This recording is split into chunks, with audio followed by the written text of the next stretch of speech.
May 29, 2019 signaled the beginning of a turning point for civil servants in Nasarawa State. Governor Abdullahi Sule, shortly after being sworn in, pledged his commitment to address issues affecting workers in the state.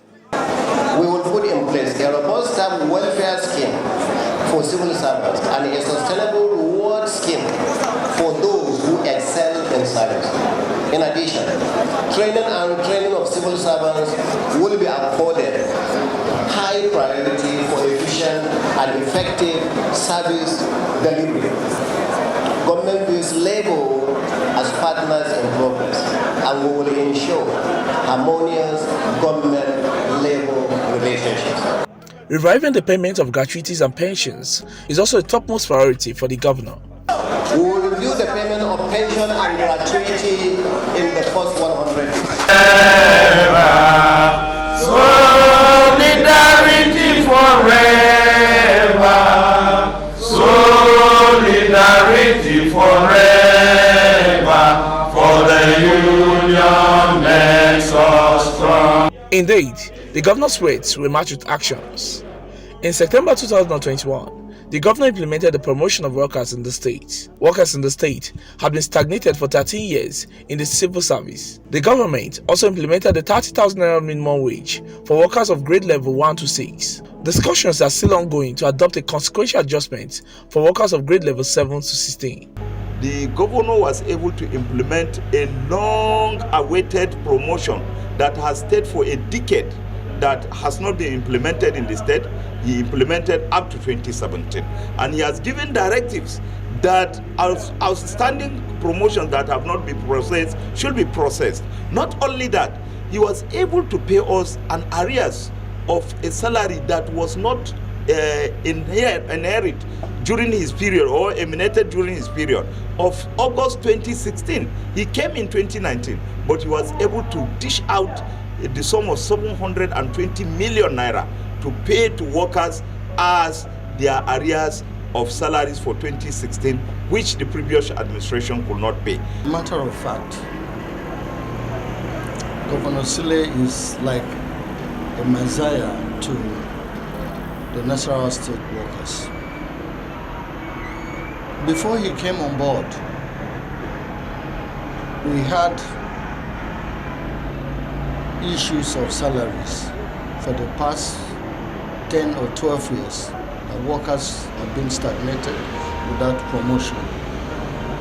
When he came, we constituted a committee to look into the issue of the promotions. And as I speak to you now, the committee submitted its report, and we have the implementation of this promotion started last year, and workers are enjoying it. Apart from that, he was able to also constitute a committee to look into the issue of the minimum wage. And the federal government template for grades level 1 to 6 is being implemented, but that of 7 and above, the discussion is still ongoing. Apart from that, people that went to school to obtain for additional qualifications came back, and some of them have been converted and placed appropriately. And you can also see that workers also initiated the issue of the anchor borrower scheme. And the governor too is ready to give his own approval. And so many other things. In fact, I want to tell you that workers are really happy. We have our salaries as when due. There is no problem. We don't have any arrears on salaries. Promotion is going on. And even the workers and pension too. Pension is moving on smoothly. I've benefited a lot, and first and foremost, that issue of promotion, which we have been battling off over 10 years. But thank God, of recent of August last year, 2021, the promotion implementation was done. And to God be the glory, all of us have accessed it, we're enjoying it, and up to now we're enjoying it. So it's a good thing. And on to that, there was some areas of July 2016 where workers were being denied because they went on strike. Thank God, which is coming on board, it was also implemented. And so many things he has done for us. And most especially, my joy is that the synergy that is existing between the civil servants and the government is highly commendable, because his office is accessible to us. Anytime we have challenges, we go to him, he listens to us, and he does the needful. So we're highly glad with his performance. Thank you very much.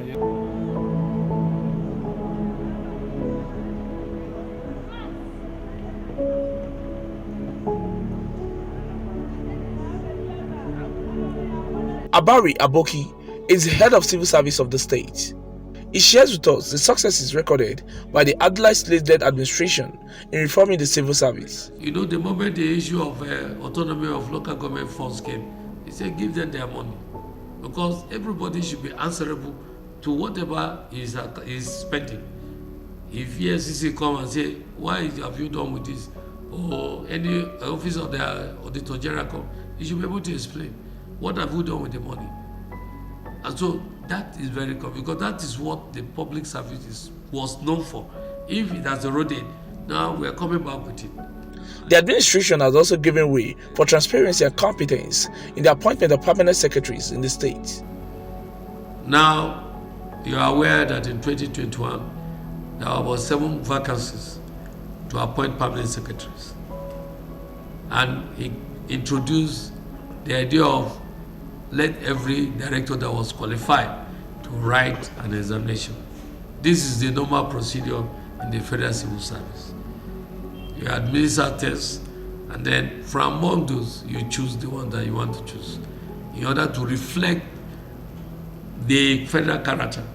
And so within your state, you're also fighting to ensure that, yes, the best ones is taken out of it. So that was done, and permanent secretaries were appointed for the first time, had to write an exam to qualify them to become. And so this is an innovation. And this innovation will help to know the kind of persons that will come into the service, that will be to ensure that they are qualified to be appointed as permanent secretaries.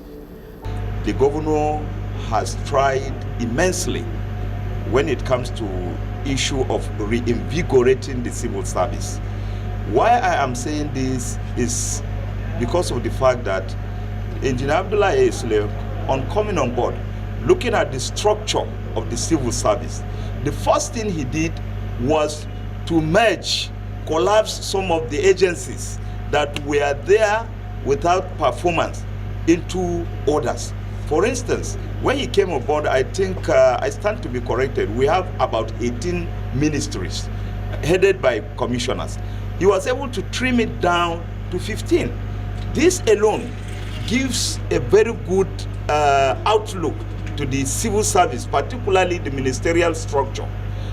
Like the appointment of permanent secretaries from among the directors is also an exercise towards reinvigorating the civil service. The government has initiated a policy that would enable civil servants to be computer literate. The policy is being implemented in collaboration with the Office of the Human Capital Development and the Bureau for Information Communication Technology. This office, with the approval of His Excellency, had given a directive, a circular to all civil servants to start learning to become computer literate. Now, we are going to give a window period, after which we will now ask the Bureau for ICT to test all those people. And then, by the time we're able to do that, anybody that is not, then maybe you are not ready to do work. Like the governor said, if you can't follow us, then we'll leave you by the roadside. I think that these are all measures to try to reform our way of thinking, the way we do business. That's not the issue of just saying, you just can't know. Government business is serious business. It's a good thing now that the people at the helm of affairs at the civil service, as the head of Services Office have now realized the need to partner with agencies like the Human Capital Development Office and the Bureau for ICT. So that goes a long way to show you that they also identify the need to fill capacity, and they're reaching out, to the offices that are able to do so to help them achieve, their improvement. Yeah. So the improvement in the civil service, it's gradual, but we're getting there. The first step, which is the need to identify, the areas of concern, and that has already been done. And then we've also planned out, like I mentioned earlier, activities for the year 2020 to try and fill in the gaps. And so far we're getting participatory responses, and it's going a long way to helping us achieve our expected outcomes. Training and retraining of workers have been a priority for the governor. Just recently, in December 2020, in collaboration with the Industrial Training Fund, we had a workshop on work ethics and value reorientation for organizational productivity. And one of the recommendations that we came up with after that exercise is that we make that training a monthly basis, so that we are able to reach all the cadres in the civil service, and we are able to reach a large number of people periodically over the period of 12 months. This way, the people that undergo the training will go back to their various MDAs and step down. That way, we've started the monitoring and evaluation, and we started seeing the impact. The directors that attended the training in December now tell you their productivity level has increased, because now they tend to see things differently. They tend to use their time more valuable, and they're seeing the results. They have a different kind of mindset towards work and work productivity. He'll be able to support the issue of training and retraining. Before now, yes, there have been training, but here we have had more trainees. And so he recognizes the fact that there is a need to refresh, there is a need to update, because the world is there are a lot of new developments, and you need to be in touch with what is happening in other states and in the country. And after that, so the issue of training was one of the cardinal things, because we'll be able to train from members of the State Executive Council to the ordinary civil servant. In order to grow the revenue of the state, the government introduced a central billing system for ministries, departments, and agencies. This is being spearheaded by the National State Internal Revenue Service. The central billing system is a platform we introduced for payment of revenues in the state. It's an automated mode of payment. Any revenue that is going to be paid, any funds that is going to be paid in the state, goes through the central billing system. What it does is either is for a ministry, department, agency, institutions, whether health or educational. You generate an invoice on the billing system. When you generate an invoice, we're able to track this revenue. From there, you can make payment in any of the payment channels. You can either pay through the bank, through POS, through ATM, or through your application app on your phone. We've provided all those channels for you to make payments. So that is the central billing system. The central billing system aids the agencies in making payments electronically. Now, once the payment is done through the central billing system, it is now being swept automatically into the TSA. These are all very important in order to minimize, because the more you have people collecting the funds, you may have the temptation of saying, let me touch it a little. Touching it maybe officially, but without any authorization from the chief executive. And these are ways of trying to checkmate corruption and other negative vices. Essentially, it helps the state to know what is the total revenue that they are generating in a year. The government also introduced a Treasury Single Account. This is aimed at blocking loopholes and assuring transparency, accountability, and prudence in the management of resources.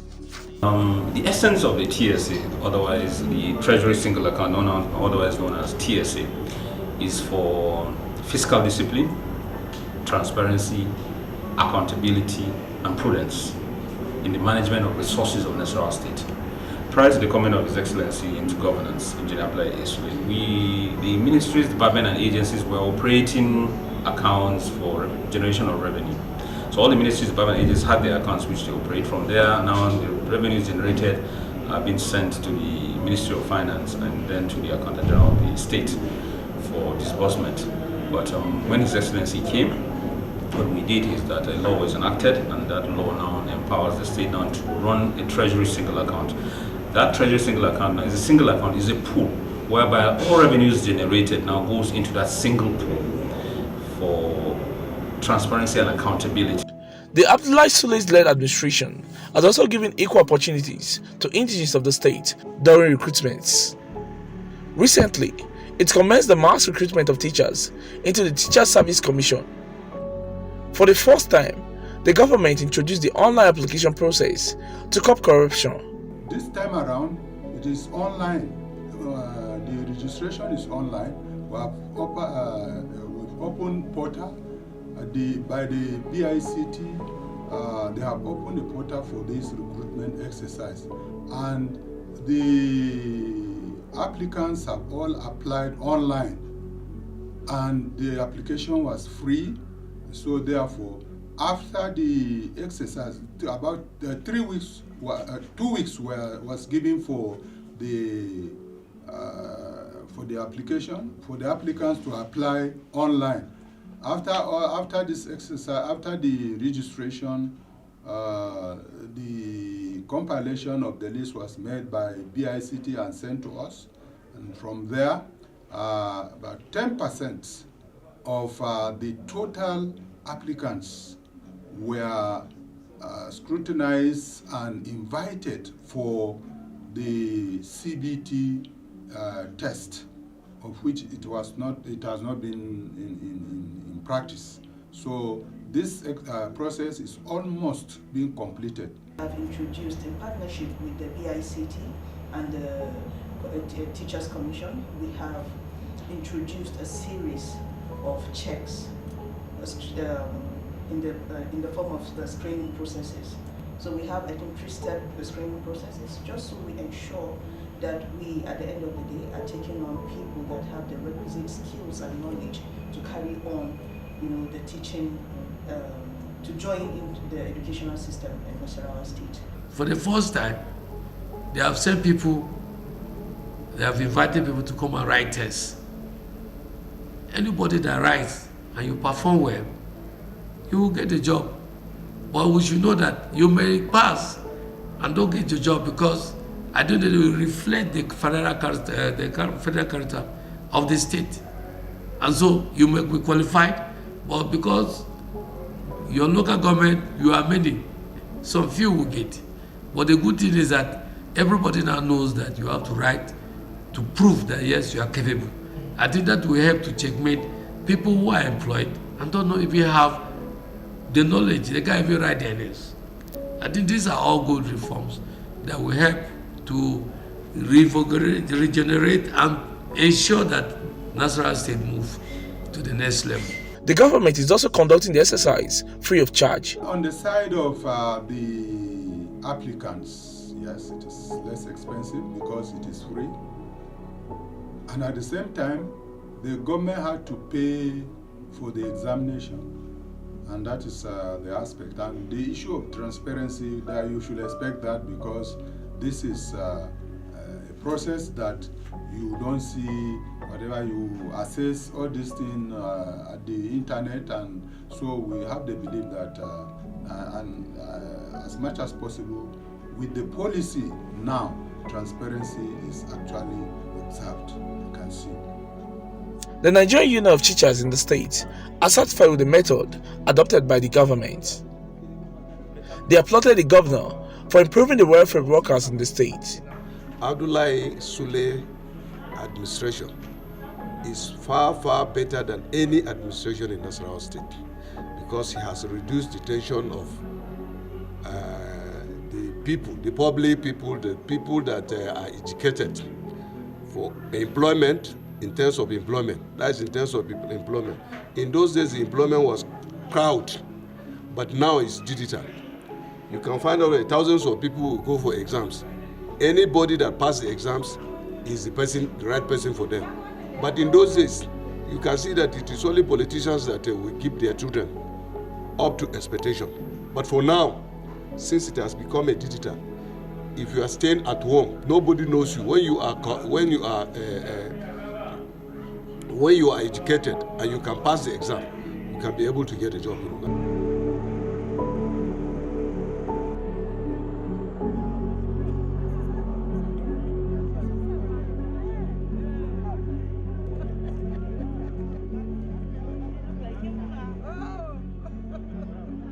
The governor has kept to his words in the payment of gratuities and pension. A systematic payment of gratuities in badges have been rolled out at the pension board. When he came in, there were issues of percentage payment of pension and gratuity in the state. He looked into this matter and assured the people that 100% payment of that entitlements will be guaranteed. And as far as payment of pension is concerned, Engineer A.A. Sule has kept to his promise. Today, nobody is being paid any percentage in terms of pension in Nasarawa State. All right. In respect of gratuity, Engineer A.A. Sule came up with a formula to ensure that monthly releases, this payment of gratuity is quarterly. So every month, Engineer A.A. Sule remits millions of naira to this office every month before beneficiaries are called to enjoy their benefits. And that is exactly what we are witnessing today, being in the payment of the last quarter of 2021 taking place today. One of the greatest problems we have is that we have people retiring, especially in our state, a state that was created with a number of workforce that came, and then more people were also employed. And so we have high number of people retiring because the people that were employed here from the creation of the state, they still have some time before they start retiring. And so there is massive retirement. And that, of course, with the new salary wage, it has also increased as much as the amount of gratuities of the civil servant astronomically. Before now, you have people, medical people with 5 million, 6 million. But now, you're talking of people who retire, you're talking of 7 million, 10 million, 20 million. So it has increased. And so you have to find ways of trying to pay that. And this is why the government is also looking at the issue of the contributory pension scheme. We are working on it in partnership with Ministry of Justice. The issue was to amend certain portions of the law. I think this is almost concluded. And before now, it will be forwarded to the House of Assembly. And we believe that if that is taken care of, it will help to reduce the issue of the pressure on the funds, because there are so many people. But then the governor has gone a step forward. He has directed the Bureau for Pension to ensure that they follow the retirement systematically. People who have retired from 2000 and so on and so forth, follow that list, and it will be better. So that at the end of the day, you can expect when you get something out of your gratuity. Because you are talking about billions, and the funds are not there, they are competing needs. The pension reforms of the state government has restored hope to retirees. Saying that a revolution is passing across, or is currently in Nasarawa State as far as pension administration is concerned. What you can see today, when people present here, they are here to collect their gratuity. Just last week, the governor, in his own magnanimity, has paid the long outstanding arrears of 2 months to local government pensioners in the state. These are part of his fulfillment that he made when he was inaugurated on the 29th of May 2019, that one of his priority area is payment of pension and catering for the welfare of pensioners. And we can see that the issue is no longer rhetoric. He has transmitted his words into action, and pensioners are having a field day today. I still have children going to school. Normally use the money to pay their school fees and then take care of their upkeepings and the rest of them. It's helped me a lot. I will say thank you to the governor. However, I would like to say that the money should be increased, and those who have not gotten it, it should be spread to them, so that everybody will just have his own share, so that all the problems they have, they can use the money to solve it. I want to thank the governor for remembering the pensioners. Helps me seriously in paying the school fees of my children first, and in trying to accomplish my small heart, where I will just remain before my death. So I'm able now to have a small house with the 2 payments. Actually, all we are going to say that we just show our appreciation to him. And then quite all that we agree, and then we have already indicated our sincere loyalty to the government for the work they have done in terms of paying our dues. Honestly, as a widow, it has been of good help to me because I pay my children's school fees with it, and my husband, even before he died, he was on a project. So the little amount that they have been giving me, honestly, it has been of a good help because we feed with it, we pay the school fees with it. The government are trying. They are trying. I really appreciate them. This is a clear indication that civil servants and retirees are happy with the policies and reforms of Governor Sule.